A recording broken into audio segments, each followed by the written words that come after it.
right, so our dough has come together in a nice ball. So what we're gonna do is we're gonna put it out on a floured surface and we're gonna divide it into 4 pieces. So I'm just gonna use my hand and we're gonna sort of make a disc out of it and flatten it into a round disc so that way we can make our 4 pieces come out evenly. We don't want to waste any, so we want to scrape all of it up. And sticking to my hand, so see how I'm patting my hand in the flour? That's to help prevent it from sticking to my hand while I'm shaping this.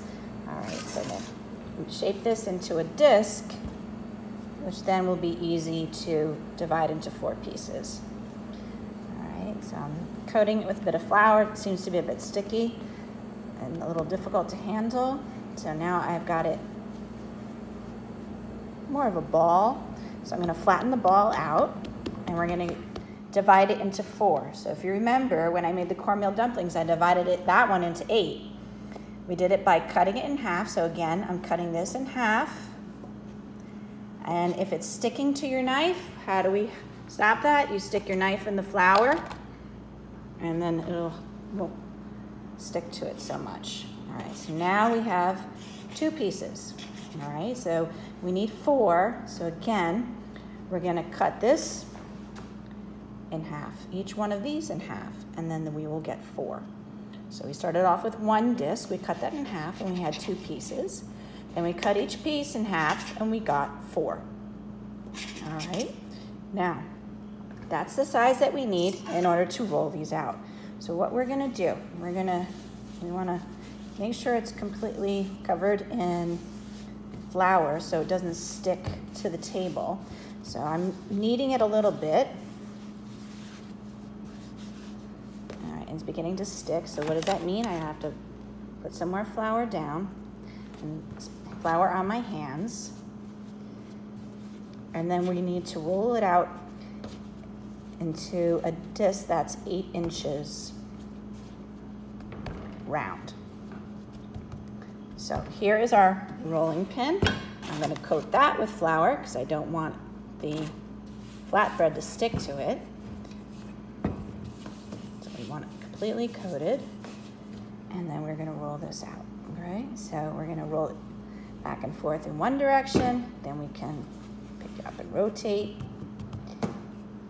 Roll it back and forth in the other direction until we are getting this. Now see how it's sticking?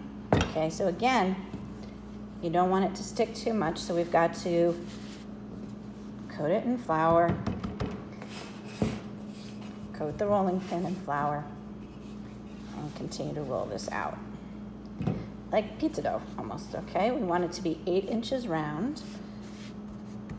I'm trying to make a flatbread. I'm doing this with one hand because I'm holding the camera in the other hand, so hopefully the rest of them will come out looking a little bit better.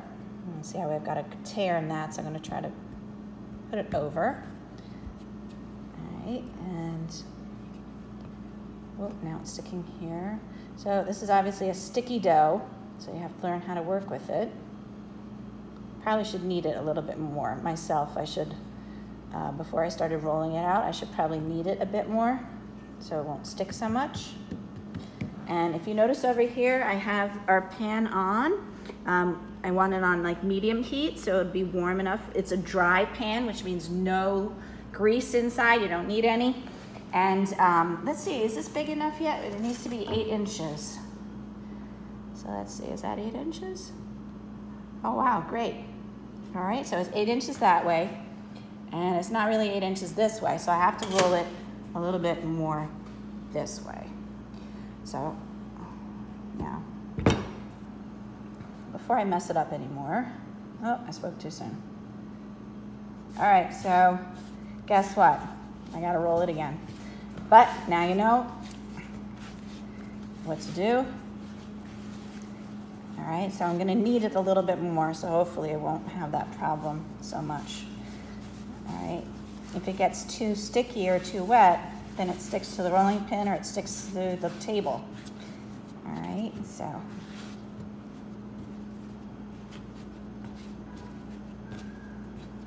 So again, I'm gonna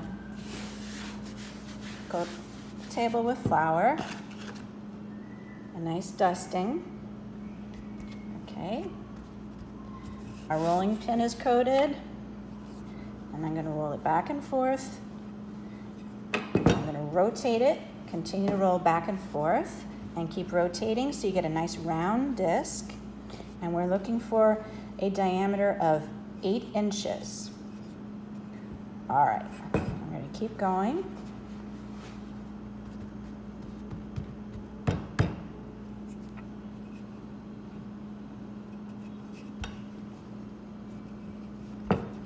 Let's see, are we close? Nope, we got a little bit more to go. I'll pause it so that way I can get that done. Okay, so we have 8 inches, more than 8 inches, and let's check this. We've got more than 8 inches, so this is a good size. I'm gonna pick this up and then put it into our hot pan. And we're gonna let that cook. So while that's cooking, I'm gonna continue to roll out the other ones, and when this is cooked, I believe we said 2 to 4 minutes on each side. So I'm gonna set the timer. In about 2 minutes, I'll flip it over. Okay, I flipped it over. That was 2 minutes on one side, and now I'm gonna do 2 minutes on this side, and see, look at that.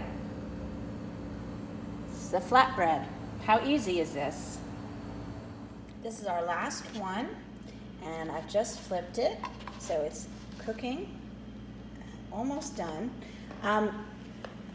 I've turned the heat up so it's more on high. I found that I like it better on high. If you look over here, you can see this is the first one when I had it on high. This is the second one when I turned it down to way low, and then that was medium. So I think I prefer the high with the dark coloring. So actually, I'm gonna put this one back on. This one looks like it's done. Maybe a little bit more on that side. And then we'll cook that. Now, how are we gonna serve it? So here I have our hummus that we made, and what I'm gonna do is I'm gonna drizzle a little tiny bit of the olive oil over the top. And then right next to it, we have our za'atar seasoning that we made, the seasoning blend. And just gonna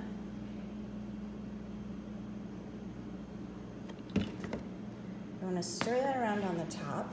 If you ever go to a Lebanese restaurant or Israeli restaurant and they serve the hummus, it's usually with the olive oil right on top and sometimes olives in the center. This time we're gonna sprinkle this za'atar seasoning over the top, give it a little extra flavor. The seasoning had sesame seeds in it and all those other spices that we made. And then we're just gonna rip a piece of our flatbread, our yogurt flatbread, and we're just gonna dip in it and taste it. And I'll tell you how the flatbread tastes. See if it came out. All right, so you just dip it in. This could be a side dish or even a main meal. And I'll tell you. Oh, it's great. It's just like pita. And I had no idea it was so easy to make. So this is absolutely wonderful. Look how easy that was. You can make your own pita at home. This is probably similar to naan. If anybody likes Indian food and they've had naan before, that would be similar to naan. You make naan in a tandoori oven, which is really, really hot. And the tandoori oven gives those dark marks on it, so I think I like that best. But, that is delicious.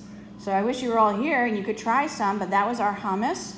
Our freshly made hummus with the za'atar seasoning on the top and our yogurt flatbread.